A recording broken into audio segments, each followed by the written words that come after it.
இங்கு வந்திருக்கும் அனைவருக்கும் முதலில் என் வணக்கத்தை நான் தெரிவித்துக் கொள்கிறேன்.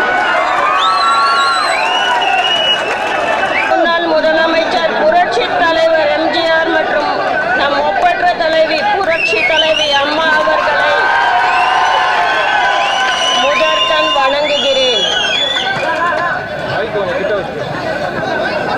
அம்மா அவர்களை இழந்து மீளா துயரத்தில் நாம் அனைவரும் தள்ளப்பட்டிருக்கிறோம்.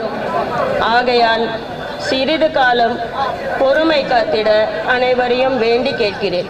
ஏழை எளியோர்களுக்காக குரல் கொடுத்த புரட்சி தலைவர் எம்ஜிஆர் அவர்களின் நூற்றாண்டை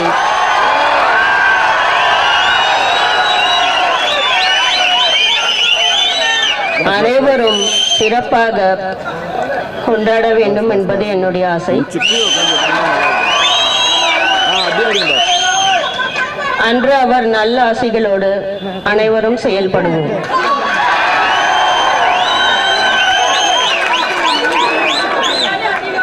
மண் குடிசை வாசல் என்றால் தென்றல் வர வெறுத்திடுமா?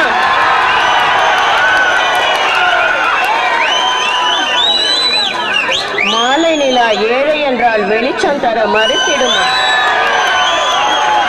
என்று ஏழை எளியவர்களுக்காக குரல் கொடுத்த இதய தெய்வம் மறைந்த முன்னாள் முதலமைச்சர் புரட்சி தலைவர் எம்ஜிஆர் அவர்கள் வழியில் அனைவரும் செயல்படுவோம்.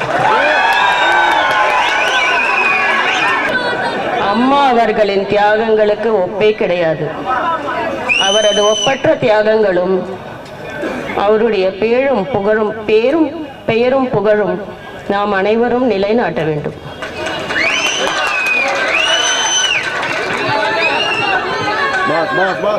உரிய காலகட்டத்தில் நல்ல முடிவை உங்களுக்காக நான் அறிவிக்க உள்ளேன்.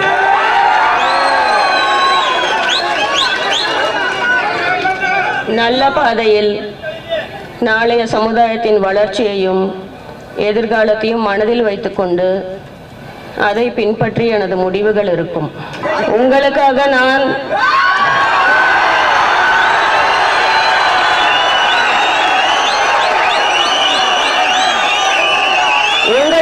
நான் விரைவில்